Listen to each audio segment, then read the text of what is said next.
होय सकळ विद्यांचे अधिकरण तेची वंदू श्री चरण श्री गुरूंचे ते नमस्कारो आता विचारसागर तरंग 5वा परिच्छेद 16 क्रमांकाचा जीव ईश्वरास अनादि मानून त्यांच्या माया कार्याबद्दल शंका व समाधान। परिच्छेद 16 क्रमांकाचा तरंग 5वा जीव ईश्वरास अनादि मानून त्यांच्या माया कार्याबद्दल शंका व समाधान। सकाळच्या चिंतनामध्ये आपण मायेचा विचार करत असताना मायेचं लक्षण आणि तिची सिद्धी हा विचार बघितला। त्यामध्ये माया कशी आहे तर अनादि आहे, कारण तिचा आधी सांगता येत नाही।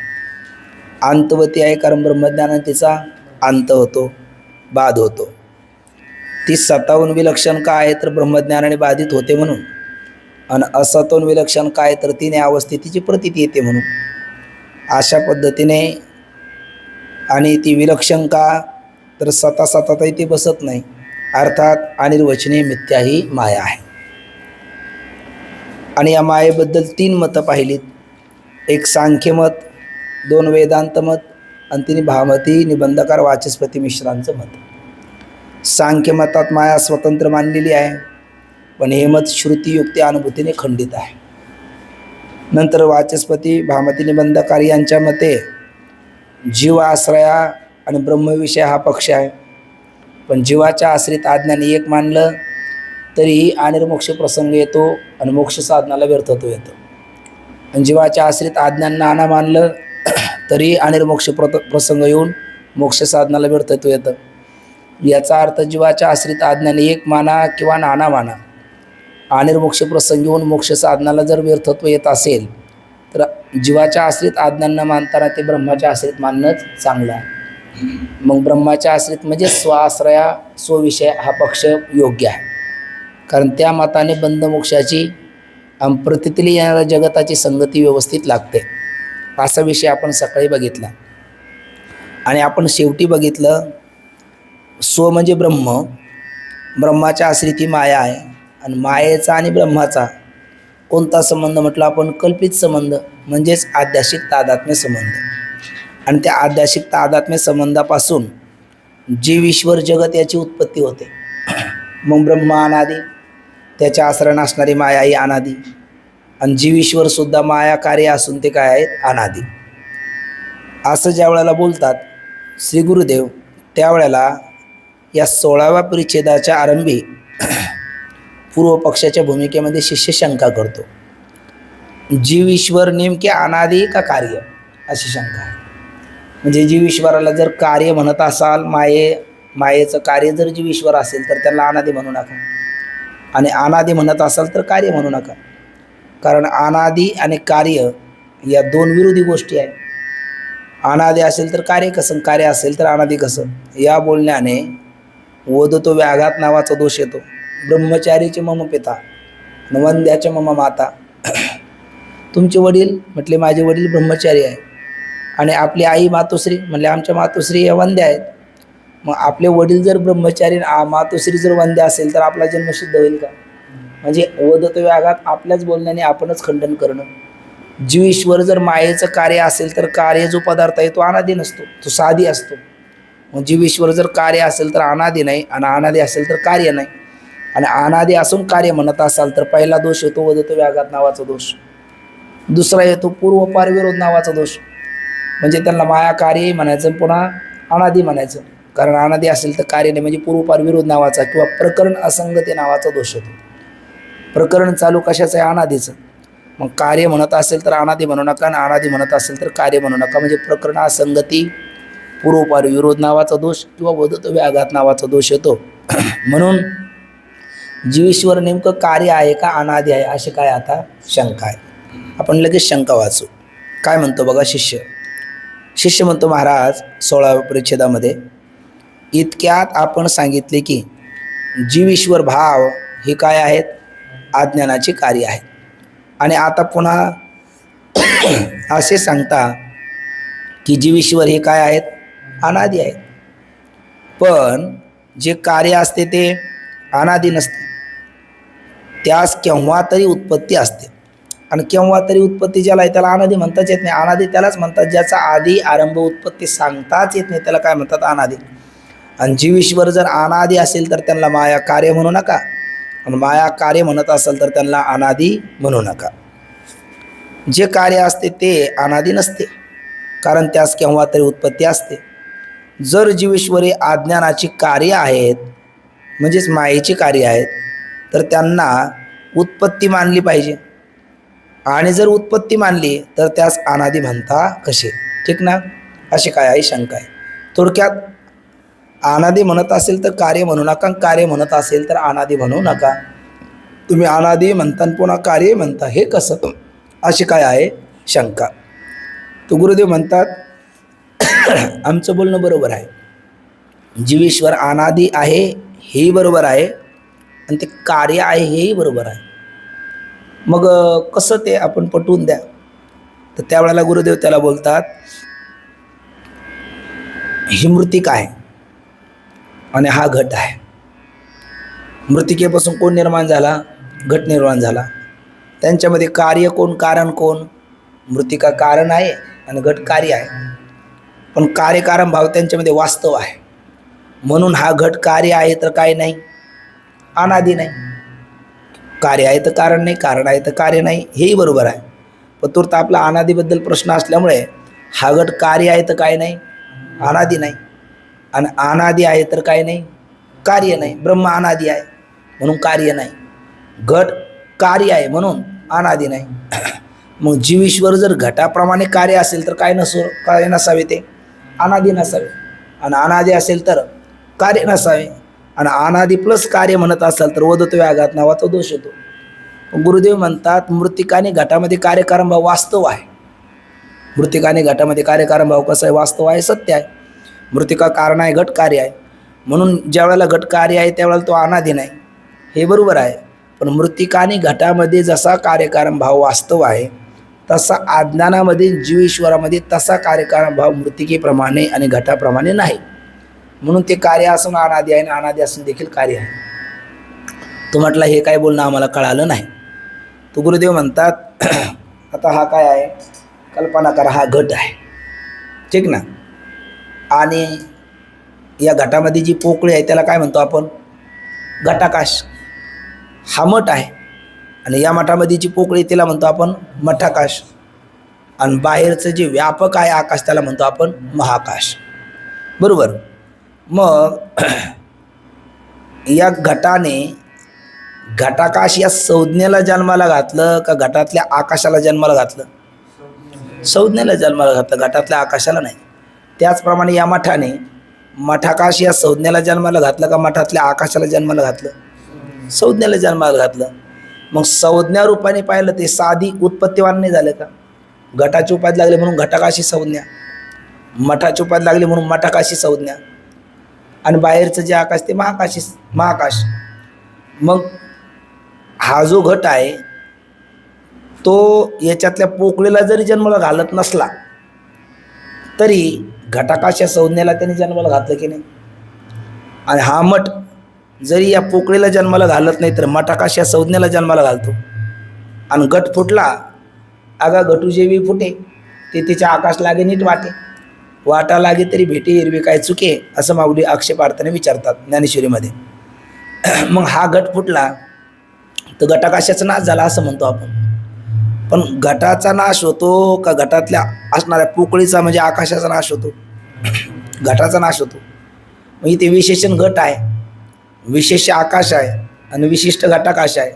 नाश झाला विशेषण घटाचा, आरोप झाला विशिष्ट घटावर. पण तत्वता विचार केला तर घटाकाश म्हणताना घटाकाश साधी का अनादी? मग आता उत्तर आहे साधी अनादी. कसं साधी अनादी? घट रूपाने पाहिलं तर साधी, पण त्यातल्या पोकळी रूपाने पाहिलं तर अनादी. कारण ती पोकळी नित्यच आहे ना. पोकळी रूपाने पाहिलं तर अनादी, तसंच मठ रूपाने पाहिलं तर मठाकाश साधी, आणि मठातल्या पोकळी रूपाने पाहिलं तर ते अनादी. तसं जीव आणि ईश्वर हे तत्वतः जीव शिव दोन्ही हरिरूपी तरंग, सिंधू तो अभंग नेणे हरी. घटाची उपाधी लागली म्हणून घटाकाश नाव आलं, मठाची उपाधी लागली म्हणून मठाकाश नाव आलं. पण घट फोडला आणि मठ पाडला तर दोन्हीतला आकाश महाआकाश रूपच आहे. तसं महाआकाशाच ठिकाणी ब्रह्मचैतन्य आहे, घटाकाशाच ठिकाणी जीव चैतन्य आणि मठाकाशाच ठिकाणी ईश्वर चैतन्य आहे. ही अविद्यारूपी घटाची उपाधी लागली म्हणून झालं जीव चैतन्य, आणि मायारूपी मठाची उपाधी लागली म्हणून ईश्वर चैतन्य. पण अविद्यारूपी घट फोडला आणि मायारूपी मठ पाडला तर त्यातलं जे चैतन्य आहे ते चैतन्य मूळचं अगोदर कोण आहे? यातला पोकळी आणि ही पोकळी आणि बाहेरची पोकळी मूळतः एकच आहे. फक्त ही उपाधी लागली म्हणून घटाकाश, ही उपाधी लागली तर मठाकाश, आणि बाहेर जाई ते महाकाश. पण या उपाधी बाजूवर सारल्या तर ते आकाश आकाशच आहे. आकाश आकाश रूपाने नित्य आहे, पण घटाकाश मठाकाश रूपाने अनित्य आहे. तसं चैतन्य चैतन्य रूपाने नित्य आहे, पण अविद्या आणि माया उपाधी रूपाने पाहिलं तर ते काय? अनित्य आहे. मग तिथे उपाधीचा नाश होतो का उपहित चैतन्याचा नाश होतो? उपाधीचा नाश होतो. उपाधी साधी का चैतन्य अनादी आहे ना, दोन्ही बरोबर. उपाधी साधी आहे आणि चैतन्य अनादी आहे. मग तशा रूपाने पाहिलं तर जीव ईश्वर हे उपाधी रूपाने पाहिलं तर उत्पत्तीवान आहे, साधी आहे. पण त्यातलं वास्तव चैतन्य रूपाने पाहिलं तर ते अनादी आहे. मग मृत्तिकाने घटामध्ये जो कार्यक्रम वास्तव आहे तसा इथे आहे का? इथे कसं आहे, घटाने काय केलं? घटका संज्ञाला जन्माला घातलं, मूळ आकाशाला नाही. तसं ही अज्ञान माया या उपाधीने काय केलं? जीव चैतन्य ईश्वर चैतन्य या संज्ञाला जन्माला घातलं, मूळ चैतन्याला नाही. मग आम्ही ज्या वेळेला अनादी म्हणतो ते चैतन्य रूपाने स्वरूपाने काय आहेत? अनादी आहे. आणि ज्यावेळेला ते माया कार्य म्हणतो तो माया उपाधीचा स्वीकार केला नाही, जसं या घट आणि मठ उपाधीचा स्वीकार केला नाही तर महाकाशाच्या ठिकाणी घटाकाश आणि मठाकाश हे नाव येणार नाही. तसं अविद्या आणि माया या उपाधीचा स्वीकार केला नाही तर स्वरूपभूत ब्रह्मचैतन्याच्या ठिकाणी जीव चैतन्य ईश्वर चैतन्य संज्ञा येणार नाही. मग संज्ञा रूपाने ते साधी आणि स्वरूपाने अनादी. मग जे कार्य असतं ते अनादी नसतं, जे अनादी असतं ते कार्य नसतं. कधी? मृत्तिकाने घटामध्ये जसा वास्तव कार्यक्रम भाव आहे तसं मानलं तर. पण घटाकाश आणि मठाकाश यांच्यामध्ये जो कार्यक्रम भाव आहे ते संज्ञा रूपाने पाहिलं तर साधी आहे आणि स्वरूपाने पाहिलं तर अनादी आहे. तसं जीव ईश्वर हे माया अविद्या या कल्पना अविद्यातेने झाला जीवन माया उपाधी शिव बोली जेते. अविद्या आणि माया या उपाधीचा स्वीकार केला नाही तर व्यापक ब्रह्मचैतन्य त्या ठिकाणी जीव चैतन्य ईश्वर चैतन्य ह्या संज्ञाच येणार नाही. म्हणून संज्ञा रूपाने पाहिलं तर अज्ञान स्वीकार केला म्हणून संज्ञा आल्या. मग संज्ञा रूपाने पाहिलं तर काय झालं? ते साधी उत्पत्तीवान. आणि स्वरूप रूपाने पाहिलं तर ते काय? अनादी आहे. मग जीव ईश्वर अनादी म्हणून माया कार्य म्हणायला काही हरकत आहे का? काही हरकत नाही. का बरं?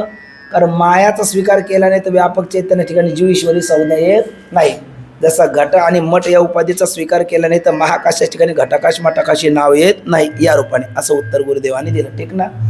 असं उत्तर आता इथे देतात. आणि त्या उत्तरामध्ये आणखी एक भाव, मग जीव ईश्वर हे अज्ञानाधीन आहे का? तर त्यामध्ये जीव हा अज्ञानाधीन आहे आणि ईश्वर भाव अज्ञानाधीन आहे. जसा घटाकाश हे नाव कोणाच्या अधीन आहे? घटाच्या अधीन आहे. मठाकाश हे नाव मठ उपाधीच्या अधीन आहे. तसं जीव ईश्वर भाव हे अज्ञानाधीन आहे. कारण ब्रह्मचैतन्या ठिकाणी अज्ञानाचा स्वीकार केला नाही तर जीव ईश्वर भाव येत नाही. त्याच्यात अजून बारकावा, ईश्वराला आपण चौथ्या तरंगात बघितलं मागे चार चैतन्य पाहत असताना. जीव कसा आहे? तर अल्पज्ञ अल्पशक्तिमान परतंत्र आहे. आणि परमात्मा कसा आहे? सर्वज्ञ सर्वशक्तिमान स्वतंत्र आहे. बरं, जीवाला कोणता मुक्त म्हटलं आपण? बद्धमुक्त. आणि परमात्म्याला म्हणतो आपण नित्यमुक्त, कारण त्याची उपाधी शुद्ध सत्वात्मिका माया असल्यामुळे ते त्याला आवृत्त करत नाही. म्हणून जीव हा अज्ञानाधीनच आहे, कारण जीवाची उपाधी अविद्या तिचा स्वभावच आहे, त्याला अल्पज्ञ परतंत्र ताब्यात घेणं. म्हणून जीव हा अज्ञानाधीन आहे आणि ईश्वर अज्ञानाधीन नसून ईश्वर भाव अज्ञानाधीन आहे. कारण अज्ञान उपाधीचा स्वीकार करत नाही माया उपाधीचा, तोपर्यंत त्याला ईश्वर चैतन्य नाव येत नाही. म्हणून ईश्वर भाव अज्ञानाधीन आहे आणि जीव हा अज्ञानाधीन आहे. म्हणून आम्ही त्यांना मायेचं कार्यही म्हणतो आणि चैतन्य रूपाने पाहिलं तर स्वरूपाने अनादी देखील म्हणतो. ठीक ना? असं उत्तर देतात. पंक्ती वाचू बघा, आणखी त्यामध्ये स्पष्ट होईल. श्री गुरु बोलतात, शंका आहे, जीव ईश्वराला जर माया कार्य म्हणत असेल तर अनादी म्हणू नका, आणि अनादी म्हणत असेल तर माया कार्य म्हणू नका, त्याबद्दल बोलतात. श्री गुरु, जीव ईश्वर भाव आज्ञानाधीन आहे. आलं का? जीव ईश्वर आज्ञानाधीन नाही, म्हणजे स्वरूपात हा जीव ईश्वर म्हणजे जे चैतन्य रूपाने पाहिलं तर ते आज्ञानाधीन नाही. पण चैतन्या ठिकाणी जीव भाव आणि ईश्वर भाव जो आला तो कोणामुळे आला? आज्ञानामुळे आला. आकाश नित्यच आहे, पण आकाशाच्या ठिकाणी घटाकाश मटाकाश संज्ञा ज्या उपाधीमुळे आल्या त्या संज्ञा मात्र साधी आहे आणि स्वरूपात आकाश अनादी आहे. तसं जीव ईश्वर ह्या संज्ञा या माया अविद्यामुळे आल्या म्हणून त्या अज्ञानाधीन आहे, आणि माया आणि अविद्या म्हणजे अज्ञानच, म्हणून त्या अज्ञानाधीन असल्यामुळे साधी आहे. आणि स्वरूपात चैतन्य पाहिलं तर ते कसं आहे? अनादी आहे. जीव ईश्वर भाव आज्ञानाधीन आहे, म्हणजे अज्ञान असेल तरच जीव ईश्वर भाव असणार. या अभिप्रायाने जीव ईश्वर भाव आज्ञान कार्य आहे असे म्हटले आहे. मृत्तिका आणि घट यांच्यातील कार्यकारण भावाप्रमाणे बघा, अज्ञान आणि जीव ईश्वर भाव यांच्यामध्ये कार्यकारण भाव नाही, म्हणजे वास्तव कार्यकारण भाव नाही. वास्तव कार्यकारण भाव मृत्तिका घटाप्रमाणे असता तर मग त्यांना कार्य म्हणून अनादी म्हणता आलं नसतं. पण त्यांच्यामध्ये जो कार्यकारण भाव कसा आहे? घटाकाश संज्ञा रूपाने साधी आणि आकाश रूपाने अनादी अशा पद्धतीचा आहे ते सांगतात. म्हणून जीवेश्वर भाव आज्ञान कार्य म्हणून म्हणजे सांगून अनादी म्हणायला हरकत नाही, कारण मृत्तिका घटाप्रमाणे त्यांच्यामध्ये वास्तव कार्यकारण भाव नाही. कसं ते?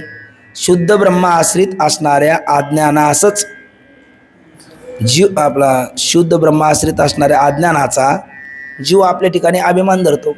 आपण सकाळीच म्हणलो ना, जीव आश्रय ब्रह्मविषय हा पक्ष खंडित आहे. आता सुरुवातीला आपण बोललो, पण मग जीव तर म्हणतो मी अज्ञानी आहे.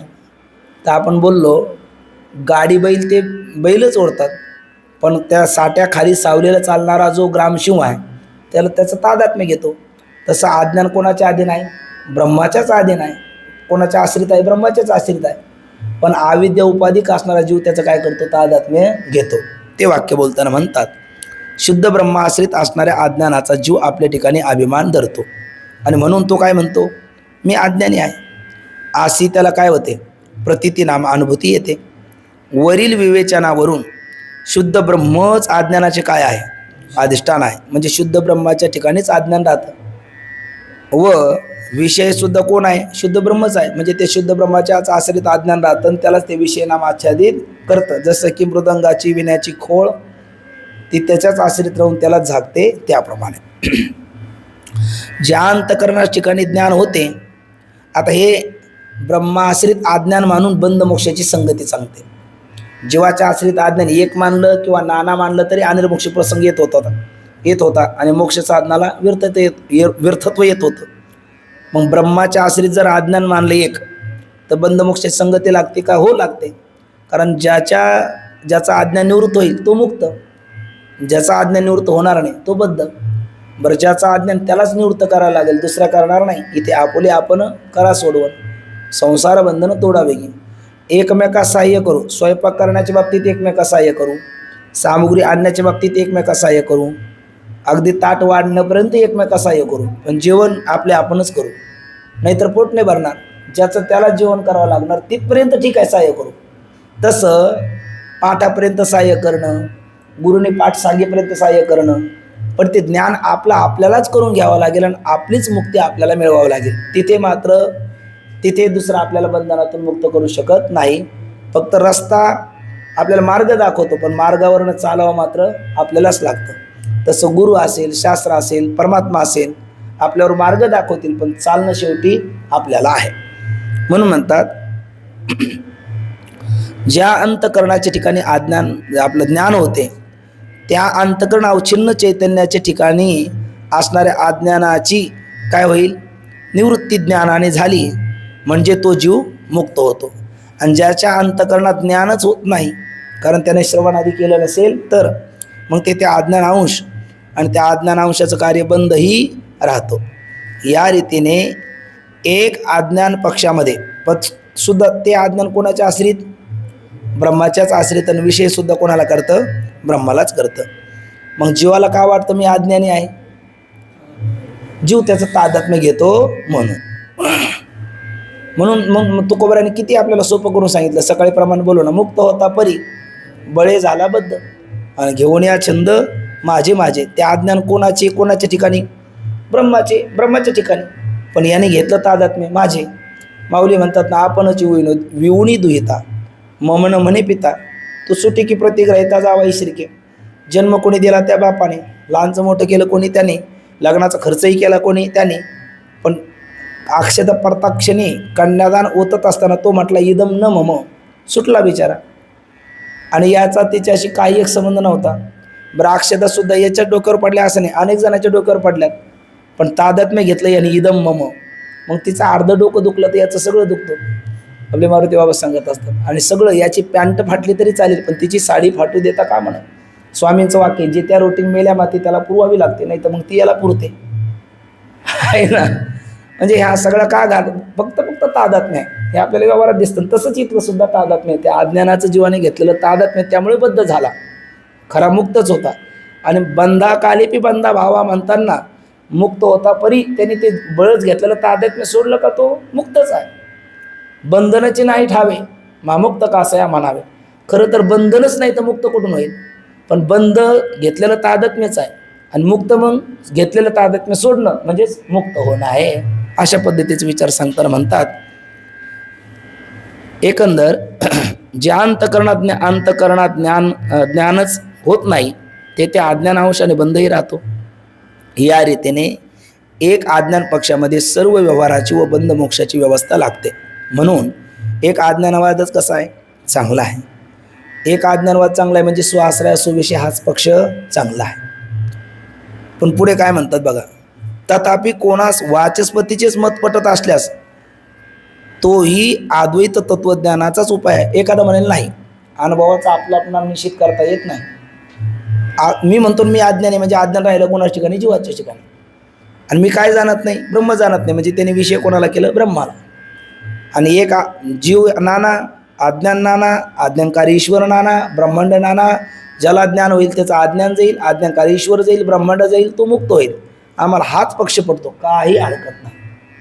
तुम्हाला जर याही उपर एखाद्याला जर भामती निबंधकाराचाच पक्ष पटत असेल तर आमची हरकत नाही, आमचा आग्रह नाही. पंचदशीमध्ये आपल्याला श्लोक येतो पुढच्या वर्षी, यया यया बहुत्वंसाम व्युत्पत्ती प्रत्येगात्मने सासैव प्रक्रिया साध्वी ते आचार्य भाषितम. कोणती प्रक्रिया चांगली? थोडक्यात इथे सांख्याची प्रक्रिया चांगली का वेदांताची प्रक्रिया चांगली का भामती निबंधकाराची प्रक्रिया चांगली? तुम्हाला जी पटेल ती घ्या, फक्त बद्ध राहू नका, मुक्त व्हा. कोणती पालखी चांगली? पंढरपूरला जाण्याकरता तुकोबराय म्हणतात तुम्हाला काय नको आहे? मज लागी दुःख व्हावे आईशी कोणी भावना जीवे. सुख पाहिजेत, सुखरूप आहे साधूजा कोण सांगा. काय करा, सुख लागी जरी करशी तळमळी तर पंढरपुराशी जाय एक वेळ. फक्त पंढरपुराला या, त्याच्याशिवाय आपुला तो एक देव करून घ्यावा, तेने विना जीवा सुखू नये. त्याला आपलासं करून घ्या. त्याला आपल्या करून घेण्याकरता साधन आहेत. पालखीत टाळी वाजवावी, गुढी उभारावी, वाटही चालावी, पंढरीची गात जागा प्रेम मागा विठ्ठला. पण मग एखादा म्हणेल माऊलीची पालखीमध्ये सगळ्या सुविधा असतात, सगळं काही सुंदर असतं. तो म्हटला तुमचं सगळं खरं, पण मी तुकोबरायासोबतच जाणार. जा, आमचा आग्रह नाही. फक्त तू जा, घरी न राहता काय कर, पंढरपूरला ये, हा आमचा आग्रह आहे. कुठल्या पालखीत ये, हा आमचा आग्रह नाही. तसं ज्ञान करून घेणं हे जीवाचं कर्तव्य आहे, हा शास्त्रकाराचा आग्रह आहे. कोणती प्रक्रिया स्वीकारावी हा आमचा आग्रह नाही. पण कसे आहे, बिंब प्रतिबिंबवाद हा जवळच आहे, पण तो सर्वाला न पेलवणार आहे. अवच्छेदवाद हा त्यापेक्षा थोडासा दूरचा आहे, पण तो बऱ्याच लोकांना पेलवणार आहे. आणि आभासवाद त्याहीपेक्षा दूरचा आहे, पण तो सर्व शेव्य आहे.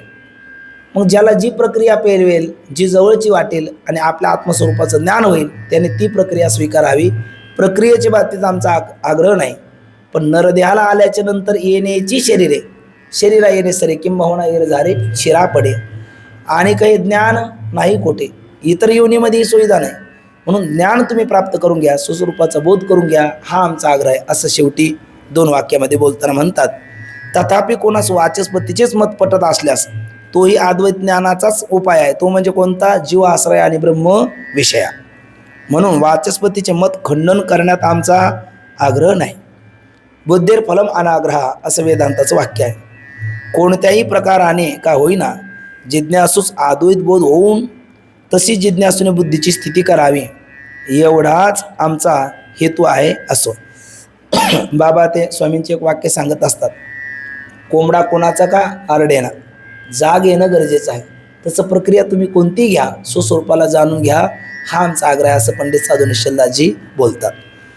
शुद्ध ब्रह्माश्रित मायेलाच अविद्या अज्ञान असे म्हणतात. आपण सकाळीच चिंतन केलं, एकाच माऊलीला जसं वेगवेगळी उपाधी लागली का वेगवेगळ्या संज्ञा येतात. एकाच पुरुषाला सुद्धा वेगवेगळ्या उपाधी लागल्या का वेगवेगळ्या संज्ञा येतात. त्याला काका आपलं पुतण्या बोलायला लागला का तो काका म्हणतो, भावाचा मुलगा बोलतो काका म्हणतो, बहिणीचा मुलगा बोलतो मामा म्हणतो, शेजारचा बोलतो आणखी तो दुसरंच काय म्हणतो, स्वतःचा मुलगा असेल तर बाबा म्हणतो, त्याचे वडील असेल तर बाळ म्हणतात, त्याचे शिक्षक असेल तर नावाने बोलतात. मग ती व्यक्ती एकच आहे पण संज्ञा भेदाने त्याला वेगवेगळी उपाधी भेदाने वेगवेगळी नावं येतात. तसं माया कंसात अज्ञान एकच आहे पण त्याला प्रसंग विशेष वेगवेगळ्या संज्ञा येतात. तर तिला माया अविद्या अज्ञान प्रधान प्रकृती अशा साधारण 5 संज्ञाचा विचार आता पुढे देतात. शुद्ध ब्रह्मा आश्रित असलेल्या मायेलाच अविद्या अज्ञान असे म्हणतात. मग तिला माया कधी म्हणतात ते सांगताना म्हणतात, अचिंत्य शक्ती असून युक्ती पुढे टिकत नाही त्यावेळेला तिला माया असं म्हणतात. अघटित घटना पटी अशी माया. अचिंत्य शक्ती असून म्हणजे माया काय करू शकत नाही, काहीही करू शकते आहे ना. हे आज म्हणून ते मला कबीरदासजीचं वचन आहे बहुतांश, अजब तडा खा माया का डुबाया परमार्थ सबका नारद की तू भाई नारदी ऐशी नोबद गाजी. तुकोबराय म्हणतात, तुका म्हणे लासी माया नाचविती कैशी, भल्या भल्याला लावीला भट्टा बरी ऐशी हिची बरी नव्हे थट्टा बरी नव्हे थट्टा, भल्या भल्याला लावीला भट्टा अशी असणारी माया आहे. माया काहीही करू शकते, अचिंत्य शक्ती आहे. म्हणजे तिच्या शक्ती तिचं सामर्थ्य आपण मनाने देखील चिंतन करू शकत नाही, पण युक्तीपुढे ती सिद्ध होत नाही. आत्ताच पाहिलं आपण तिला अनादि शांत म्हटलं, पण तत्वता पाहिलं तर एकमेव अद्वितीय ब्रह्म न येणारास्ति किंचन, तिथे काहीच नाही तर माया आहे का, मायाही नाही. अचिंत्य शक्ती आहे पण युक्तीपुढे टिकत नाही असं स्वरूप या अज्ञानाचं सांगायचं असेल तर त्यावेळेला तिला संज्ञा दिली जाते शास्त्रात, काय माया. नंतर तिलाच काय म्हणतात, अविद्या. का अविद्या म्हणतात, माऊलीची ओवी आहे, अविद्याने नावे मी विद्यमानाची नोहे स्वभावे, ऐशी अविद्याची सोय सांगत असे. अविद्या काय म्हणायचं, न विद्या अविद्या, विद्यमान राहत नाही, तिचं अस्तित्व सिद्ध होत नाही. कशाने, ब्रह्मविद्येने. ब्रह्मविद्येपुढे ती टिकत नाही म्हणून तिचं नाव अविद्या. म्हणून म्हणतात ब्रह्मविद्येने नाश होते म्हणून तीच अविद्या म्हणतात. आणि अज्ञान कधी म्हणतात, ब्रह्मस्वरूपाचं आच्छादन करते, राहते कुठे, ब्रह्मस्वरूपाच्या ठिकाणी, आणि आवृत्त झाकते कोणाला, ब्रह्मस्वरूपालाच. म्हणजे ब्रह्मस्वरूपाचं न ज्ञान अज्ञान, ब्रह्मस्वरूपाचं ज्ञान होऊ देत नाही म्हणून तिला म्हणतात अज्ञान. म्हणून तिला अज्ञान म्हणतात. आणखी 2 नावं, 3 गुणाची साम्य अवस्था असेल त्यावेळेला तिला प्रकृती म्हणतात. आणि समष्टी जगाचं प्रारब्ध कर्म फलभोगाला सन्मुख झालं का तिच्यातलं रजतमांश सत्वतम रजांश कमी होतो आणि तमगुण उत्कर्षाला पावतो, तर त्याच वेळेला तिला नाव येतं प्रधान. अशी अनेक नावं तिला येतात. त्यापैकी या 3 नावाचं स्पष्टीकरण या ठिकाणी केलं. आता यामध्ये पुन्हा जसं अविद्या उपाधी लागली तर काय झाला, जीव. आणि माया उपाधी लागली तर तोच कोण झाला, ईश्वर. मग व्यापक कोण, ब्रह्मचैतन्य. त्याच्या आश्रयाने असणारी शुद्ध सत्व होती माया, आणि त्या मायेमध्ये पडलेलं ब्रह्मचैतन्याचं प्रतिबिंब त्याला नाव देतो आपण ईश्वर. मायाबिंब वशुकृत्य तामस्यात सर्वज्ञेश्वरा. 4थ्या तरंगात पाहिलं तर दृष्टांतातल्या मेघाकाशाच्या ठिकाणी घेतला आपण ईश्वर चैतन्य. त्यालाच आपण अंतर्यामी म्हणालो, त्यालाच आपण सर्वज्ञ म्हणालो, त्यालाच आपण विराट असंही म्हणालो. तर त्या ईश्वराचा थोडक्यात परिचय पुन्हा इथे देतात. आणि आपण काल जगताचे किती कारणं म्हटलो, 3 कारणं म्हणालो. जगताचं कारण ब्रह्म आहे का, हो. ईश्वर आहे का, हो. माया आहे का, हो. मग माया जगताचं कोणतं कारण, उत्तर म्हटलं आपण काल परिणामी उपादान कारण. ब्रह्म जगताचं कोणतं कारण, विवर्त उपादान कारण. आणि हा ईश्वर जगताचं कोणतं कारण, उत्तर आहे अभिन्न निमित्त उपादान कारण. म्हणजे निमित्त आणि उपादानाशी अभिन्न, त्याला म्हणतात अभिन्न निमित्त उपादान. म्हणजे कसं, आता हा आत्ताच आपण काय म्हटलो, ही मृत्तिका आणि हा घट. पण माऊलीची ओवी काल बोललो आपण, भूमी आतुनी स्वयंभ, काय घड्या गाडग्याची निघती कोंब, तरी ते कुलाल मातीचे गर्भ उमटले. की घट मातीचाच होतो आणि पटतंतूचा होतो, कापसाचा होतो. पण मातीचा घट बनवण्याकरता मध्ये कोण लागतो? कुंभार लागतो. आणि तंतूचा पट बनण्याकरता विणकर लागतो. विणकराशिवाय पट नाही आणि कुंभाराशिवाय घट नाही. मग मृत्तिके या घटाचं कारण मृत्तिका आहे का कुंभार आहे का? दोन्ही पण आहे. दोन्ही पण आहे. पण उपादान, घटाचं उपादान कारण कोण आहे? मृत्तिका आहे. आणि घटाचं निमित्त कारण कोण आहे? कुंभार आहे. म्हणजे या घटाची दोन कारणं वेगळी ठरली. जे उपादान कारण आहे ते निमित्त कारण नाही, जे निमित्त कारण आहे ते उपादान कारण आहे. त्याचं निमित्त कारण कोण? कुंभार. तो काही नाही, उपादान कारण नाही. आणि या घटाचं उपादान कारण मृत्तिका, ती काही नाही, निमित्त कारण नाही. पण मग अभिन्न निमित्त उपादान शब्दाचा अर्थ काय? निमित्त उपादानाशी अभिन्न कारण, त्याला म्हणतात अभिन्न निमित्त उपादान कारण. म्हणजे थोडक्यात जे निमित्त कारण तेच उपादान कारण आणि जे उपादान कारण तेच निमित्त कारण. सामान्यतः उपादान कारण असतं, आपलं उपादान कारण असतं ते निमित्त कारण नसतं, निमित्त कारण असतं ते उपादान कारण नसतं. पण असं एक कारण शोधायचं का जे उपादान कारणातही बसतं, निमित्त कारणातही बसतं. जसं सामान्यतः काही महाराज वाजवतात तर गात नाही, काही गातात तर वाजवत नाही. पण काही महाराज असे असतात का ते गाऊन वाजवतात, आहे की नाही? मग ते काय झाले? गायक वादक का गायक वादक? गायक वादक. का? कारण दोन्ही ते करू लागलेत. मग असे म्हणजे साधारण मग आता घटाचं उपादान कारण कोण आहे म्हटलं आपण? मृत्तिका. ते काही नाही, तेवढं बोला एकदा, निमित्त कारण नाही. आणि घटाचं निमित्त कारण कोण? कुंभार. काही नाही, उपादान कारण आहे. पण असे कारण शोधायचं का जे उपादान कारण सुद्धा आहे आणि निमित्त कारण सुद्धा आहे, त्यालाच म्हणतात अभिन्न निमित्त उपादान कारण. म्हणजे निमित्त उपादान या दोन्ही कारणाशी अभिन्न कारण, त्याला म्हणायचं अभिन्न निमित्त उपादान कारण. ठीक ना? मग दिसणारं कार्यरूप कोण आहे? जगत. आणि कार्यरूप जगताचं उपादान कारण कोण ठरली? ही माया. वा. आणि कार्यरूप जगाचं निमित्त कारण कोण ठरलं? हे ब्रह्म. बरोबर ना? ब्रह्माची सत्ता आहे ना अधिष्ठान रूपाने. पण निमित्त कारण म्हणजे इथं विवर्त उपादान कारण आणि परिणाम उपादान कारण. पण या जगताचं निमित्त उपादानाशी अभिन्न कारण कोण भेटला? हा ईश्वर. ईश्वर या जगताचं काय आहे? अभिन्न निमित्त उपादान कारण आहे. कारण जे निमित्त कारण आहे तेच उपादान कारण आहे आणि जे उपादान कारण आहे तेच निमित्त कारण आहे. कारण इथे ब्रह्मच आहे तर काही नाही, माया नाही. आणि इथे मायाच आहे तर काही नाही, ब्रह्म नाही. पण याच्यामध्ये ईश्वरामध्ये ह्या दोन्हीपैकी कोण नाही? दोन्ही आहे ना. म्हणजे ईश्वर हे दोघं एकत्र आले तरच ईश्वर होतो. म्हणजे ईश्वरामध्ये माया अंश पण आहे जो परिणाम उपादान कारण आहे आणि ब्रह्म अंश पण आहे जो निमित्त कारण आहे. म्हणून ईश्वर या जगताचं कोणतं कारण आहे? अभिन्न निमित्त उपादान कारण आहे. कारण निमित्त माया रूपाने पाहिलं तर तो कोणतं कारण आहे? परिणाम उपादान कारण आहे. आणि चैतन्य रूपाने पाहिलं तर निमित्त कारण आहे. म्हणून तो अभिन्न निमित्त उपादान कारण आहे. कोणाचं? या जगताचं. अगदी जवळचं बोलायचं झालं आपण ते पाहिलं कोळ्याचं जाळं. तर कोळ्याचं जाळी, तो कोळी काय करतो? त्याच्या शरीरातली एक लाळ काढतो. इकडे एक टोक चिटकवणार, इकडे एक चिटकवणार, मध्ये तो खेळणार. तो लाळ त्याच्या शरीरातले एक अविभाज्य भाग आहे, मातीसारखा. मग ते लाळ रूपाने पाहिलं तर तो त्या कोळी, त्या जाळ्याचं कोणतं कारण आहे? उपादान कारण. आणि कृती कोणी केली? त्यांनी कुंभारासारखी ती चिटकवण्याची कृती कोणी केली? त्यांनीच. मग त्या कृती रूपाने पाहिलं तर तो झाला निमित्त कारण. लाळ रूपाने पाहिलं तो उपादान कारण. पण लाळ त्याच्या शरीरातली एक भाग आहे. बरं, खेळून कंटाळला का ते पुन्हा स्वतःच्या शरीरात घेतो. तसं ईश्वर एकल्यानं कंटीची म्हणून आहे नाही केले निर्माण 14 भुवने, गगनचंद्र सूर्य मेघ तारांगणे, पाचे भूते भौतिकी भिन्ने भिन्ने. ईश्वर काय करतो? एक त्याला कर्मेना. मग त्याने लाळ रूपी माया काढली आणि तिच्या द्वारा काय केलं? नामरूपात मग जगत हे जाळं केलं. खेळून कंटाळला का शेवटकरणासारखं त्रिसरा नेत्र उघडला आणि आपल्या स्वरूपात सगळं बीजरूपाने लीन केलं.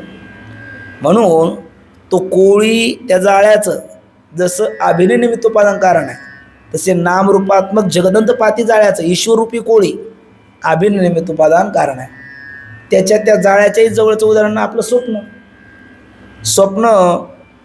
स्वप्नस्थ द्रष्टा हा स्वप्नस्थ पदार्थाचं उपादान कारण असतं. स्वप्नात निद्रा दोषसहित असणाऱ्या अविद्या रूपाने ते पदार्थ कोण झालो? आपणच झालो. आणि त्यांचं प्रकाशन साक्षी चैतन्य रूपाने कोणी केलं? आपणच केलं. मग त्या स्वप्नातल्या व्यष्टी स्वप्नाचा आपण जसं अभिनिमित्त उपादान कारण आहे, तसे या समष्टी जगतरूपी स्वप्नाचा ईश्वर काय आहे? अभिनिमित्त उपादान कारण आहे. आणि तीच गोष्ट या शेवटच्या काही पंक्तीमध्ये सांगतात. वाचतो बघा. ज्या चैतन्य आश्रित माया असते ते सामान्य चैतन्य तिचे विरोधी आहे का? उत्तर आहे नाही. उलट कसे आहे? साधक आहे. रज्जूवर सर्पाचा भ्रम गडद अंधकारात होतो का स्पष्ट प्रकाशात होतो का मंद अंधकारात होतो? मंद अंधकारात होतो.